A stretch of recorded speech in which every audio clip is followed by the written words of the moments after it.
తుఫాను ఎప్పుడు ఎక్కడ ఎలాంటి పరిస్థితుల్లో తీరం దాటనుంది? ఆ డీటెయిల్స్ ఏంటి? వాతావరణ శాఖ అధికారులు ఏమంటున్నారు? తుఫాను హెచ్చరిక కేంద్రం డిప్యూటీ డైరెక్టర్ జగన్నాథ్ కుమార్తో మా ప్రతినిధి రాజు ఫేస్ టు ఫేస్.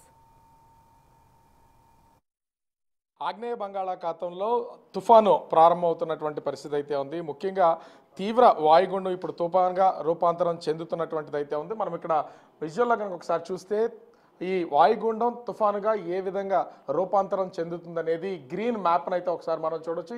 ఈ గ్రీన్ మ్యాప్కు అనుగుణంగానే మొత్తం అంతా అంటే ఇక్కడ స్టార్ట్ అయినటువంటి తుఫాను తీవ్రత ఇంచుమించుగా ఆంధ్రప్రదేశ్ ఉత్తర దక్షిణ కోస్తాల్లోని పలు జిల్లాల మొత్తాన్ని కూడా ముప్పు ఏర్పడేలాగా ఉంది. ఏపీకి తుఫాను ముప్పు అనేది ఈ వర్షాకాల సీజన్లో పొంచి ఉందని చెప్పొచ్చు. కానీ ఈరోజు డేట్ 26వ తారీఖు మాత్రం చెదురుమదురుగా కొంచెం హెవీ రైన్స్ కొన్ని జిల్లాల్లో పడే అవకాశం ఉంది. కాబట్టి ఈరోజు చాలా చోట్ల ఎండలు ఉన్నటువంటి పరిస్థితి అయితే కనిపిస్తుంది. కానీ రేపటి నుంచి 27వ తేదీ నుంచి కనిపిస్తున్నటువంటి ఆరెంజ్, రెడ్, ఎల్లో ఈ మూడు కలర్స్ కనుక చూస్తే ఇది అసలు తీవ్రమైనటువంటి వర్షపాతం నమోదయ్యే అవకాశం ఇంచుమించుగా 20 సెంటీమీటర్ల పైనుంచి వర్షపాతం నమోదయ్యే లెక్కలైతే చూపిస్తుంది. మొత్తం ఆంధ్రప్రదేశ్లో అన్ని ప్రాంతాల్లోనూ వర్షం కురవడానికి ఆస్కారం ఉందనేది వాతావరణ శాఖ అయితే చెప్తున్నటువంటి పరిస్థితి ఉంది. ఇక తుఫాను తీరం దాటే సమయంలో ముఖ్యంగా 28వ తారీఖున అది కాకినాడ తీరంలో తుఫాను తీరం దాటుతుందని చెప్తున్నారు. దానికి సంబంధించి అటు శ్రీకాకుళం నుంచి పార్వతీపురం, మన్యం జిల్లా ఒకటి తప్ప శ్రీకాకుళం నుంచి బాపట్ల జిల్లా వరకు ఉన్నటువంటి అన్ని జిల్లాలు కొంచెం ఎఫెక్టెడ్ అయ్యే అవకాశం ఉంది. హెవీ రైన్స్ కురుస్తాయని చెప్తున్నటువంటి పరిస్థితి కనిపిస్తుంది. ప్రస్తుతం మనతో పాటు విశాఖ వాతావరణ కేంద్రం అధికారి జగన్నాథ్ కుమార్ ఉన్నారు. సార్, అంటే ఇక్కడ ఈ మ్యాపింగ్ అంతా మనం చూస్తున్నాం. అసలు ఇంత అంటే ఎక్స్ట్రీమ్లీ హెవీ రైన్స్ అంటే ఎంత, అంటే 20 సెంటీమీటర్ల కంటే ఇంకా ఎక్కువ వర్షపాతం నమోదయ్యే అవకాశం ఉందా? అంటే కొన్ని ప్రాంతాల్లోనే జిల్లా వ్యాప్తంగా కురిసే అవకాశం కనిపిస్తుంది. జిల్లా వ్యాప్తంగా కాదు, తీర ప్రాంతంలో కొంచెం దగ్గర ప్రాంతాలు తుఫాను తాకే ప్రాంతంలో మొదట అత్యధిక వర్షపాతం పడే అవకాశం ఉంటుంది. తుఫాను కొంచెం దూరంలో ఉండేటప్పుడు వర్షం పెరుగుతుంది. As it comes nearer wind speed పెరుగుతుంది. ఇంకా దగ్గరికి వచ్చేసరికి తీర ప్రాంతాన్ని తాకే ప్రాంతానికి దగ్గరలో ఉప్పెన కూడా ఉండే అవకాశం ఉంటుంది. ఇది ఆర్డర్. ఫస్ట్ రెయిన్ఫాలు, తర్వాత విండ్, తర్వాత స్టార్మ్స్. ఇవి వచ్చే క్రమం మామూలుగా అయితే. ఇప్పుడున్న పరిస్థితుల్లో రాష్ట్రంలో ప్రజెంట్ ఉన్న తీవ్ర వాయుగుండం రేపటికి సైక్లోన్గా పరిణమించే అవకాశం ఉంది. ఈరోజు ప్రస్తుతానికి అది విశాఖపట్నానికి 830 కిలోమీటర్ల దక్షిణ ఆగ్నేయ దిశలోను, కాకినాడకు 830 కిలోమీటర్ల ఆగ్నేయ దిశలోను కొనసాగుతుంది. ఇది రాబోయే 24 గంటల్లో పశ్చిమ వాయువ్య దిశలో పయనించి, మీరు ఇక్కడ చూసినట్లుగా పశ్చిమ వాయువ్య దిశలో పయనించి రేపటికి ఈ 24 గంటల్లో తుఫానుగా పరిణమించే అవకాశం ఉంది. అది నైరుతి బంగాళాఖాతం, దానికి ఆనుకుని ఉన్న పశ్చిమ మధ్య బంగాళాఖాతంలో కనిపించే అవకాశం ఉంది.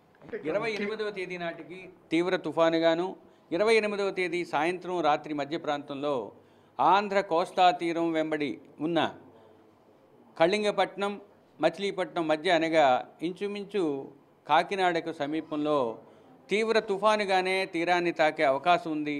తుఫాను తీరాన్ని తాకే సమయంలో గాలుల యొక్క వేగం 90 నుంచి 100, అతి గరిష్టంగా 110 కిలోమీటర్ల వేగం వీచే అవకాశం ఉంది. ఇక తీరాన్ని తాకే ప్రాంతానికి సమీపంలో ఉన్న ఈ రేవుల దగ్గరలో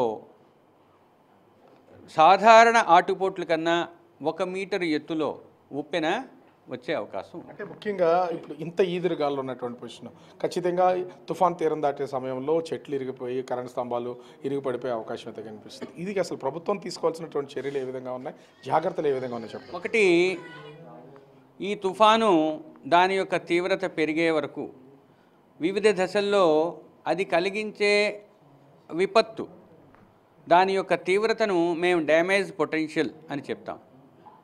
అది ఇంపాక్ట్ అంటే అది కలుగజేసే పరిణామాలు ఏ విధంగా ఉంటాయి తెలియజేస్తూ మేము డిజాస్టర్ మేనేజర్స్కి, ముఖ్యంగా డిస్ట్రిక్ట్ కలెక్టర్స్కి మేము పంపించడం జరుగుతుంది. వాళ్ళు ఈ పర్టికులర్ విండ్ స్పీడ్తో జరిగే డ్యామేజెస్ని మేము అసెస్ చేసి చెప్తూ ఉండడం వల్ల దానికి తగిన చర్యలు తీసుకుంటారని ఆశిస్తాం. అంటే వర్షం అంటే ఎన్ని సెంటీమీటర్లు గరిష్టంగా ఆ కురిసే అవకాశం కనిపిస్తుంది? అంటే ఇంత ఎక్స్ట్రీమ్లీ హెవీ రైన్స్ అనేది ఇప్పటి వరకు ఈ సీజన్లో ఎప్పుడు అనౌన్స్ చేసినటువంటి పరిస్థితి లేదు. ఎంత కురిసే అవకాశం ఉంది? ఏ జిల్లాలో ఎక్కువ ప్రభావం ఉంటుంది ఈ సీజన్లో? ఈ సంవత్సరం ఈ సీజన్లో మీరు చెప్తున్నారేమో, మామూలుగా అయితే నైరుతిలో కాకుండా ఈశాన్య ఋతుపవనాలు ఈ సైక్లోన్ టైంలో ఎక్స్ట్రీమ్లీ హెవీ రెయిన్ ఫాల్స్ వచ్చే అవకాశం ఉంటుంది. ఇప్పుడున్నది it is the first cyclone of the season. ఒకవేళ వస్తే ఇది ఈ సైక్లోన్ను ఈ ప్రాంతంలో కాకినాడ దరిదాపుల్లో తీరాన్ని తాకుతుంది అంటున్నాము. కాబట్టి కాకినాడ నుంచి ముందు రోజు ఈ నెల్లూరు వరకు ఎక్స్ట్రీమ్లీ హెవీ రెయిన్ఫాల్ అంటే రెడ్ వార్నింగ్ ఇవ్వడం జరుగుతుంది. శ్రీకాకుళం నుంచి ఉన్న ఈ ప్రాంతం అంతా కూడా ఇంక్లూడింగ్ రాయలసీమ ఆరెంజ్ వార్నింగ్ ఇస్తున్నాం.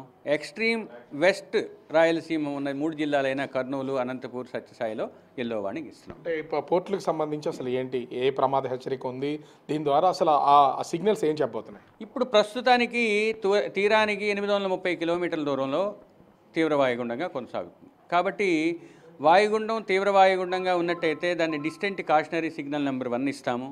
ఇప్పుడున్న పరిస్థితుల్లో 500 కిలోమీటర్ల కన్నా ఎక్కువ ఉంది కాబట్టి దాని యొక్క ప్రభావం ఇంకా తీరం మీద ఉండదు. కానీ డిస్టెంట్ కాషనరీ సిగ్నల్ నెంబర్ సుదూరంలో ఒక సైక్లోన్ లేదా వాయుగుండం ఉంది అని చెప్పడానికి ఇచ్చేవి డిస్టెంట్ సిగ్నల్. రైతులకు ఏమైనా సూచనలు చేసే అవకాశం ఉన్నాయి కదా. మాకున్న ప్రత్యేక విభాగం ద్వారా వారం రోజులు రైతులకు ఇచ్చే సూచనలన్నీ పంపించడం జరిగింది. రైతులకు ముఖ్యంగా ఇప్పుడు ఉన్న స్టాండింగ్ క్రాప్స్ని కాపాడుకోవాలి. గాళ్ళు కూడా పెరిగే అవకాశం ఉంది. తీవ్రమైన వర్షాలు పడే ఎక్స్ట్రీమ్లీ హెవీ రెయిన్ఫాల్స్ కానీ తీరం అంతా కూడా 27, 28, 29 రోజు కూడా కనిపిస్తున్నాయి. కాబట్టి ఈ 3 రోజులు తీసుకోవాల్సిన జాగ్రత్తలన్నీ తీసుకోమని వ్యవసాయ విభాగానికి చెప్పడం జరిగింది. వ్యవసాయదారులకు ప్రత్యేకంగా మాకున్న సోషల్ మీడియా గ్రూప్స్ ద్వారా వాళ్ళకి తెలియజేయడం జరిగింది. ఓవరాల్గా చూస్తే ఈ తుఫాన్ ప్రభావానికి సంబంధించి ప్రస్తుతం వాయుగుండం కొనసాగుతుంది.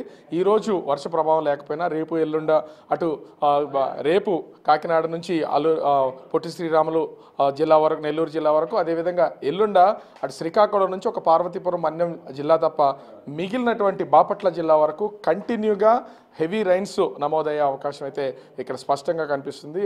ప్రభుత్వం ఇప్పటికే హెచ్చరికలు జారీ చేసినటువంటి నేపథ్యంలో వాళ్ళు పలు జాగ్రత్తలు అయితే తీసుకుంటున్నారు. రైతులు కూడా కొన్ని జాగ్రత్తలు తీసుకోవాల్సినటువంటి పరిస్థితి అయితే ఉంది. భారీ వర్షాలకు తోడు దాదాపుగా 90 నుంచి 110 కిలోమీటర్ల వేగంతో ఈదురుగాలు వీచే అవకాశం ఉన్నటువంటి నేపథ్యంలో పలు జాగ్రత్తలు తీసుకోవాలని విశాఖ తుఫాన్ల హెచ్చరికల కేంద్రం అధికారులు అయితే చెప్తున్నటువంటి పరిస్థితి కనిపిస్తూ ఉంది. కెమెరామెన్ చేత రాజు, బిగ్ టీవీ, విశాఖపట్నం.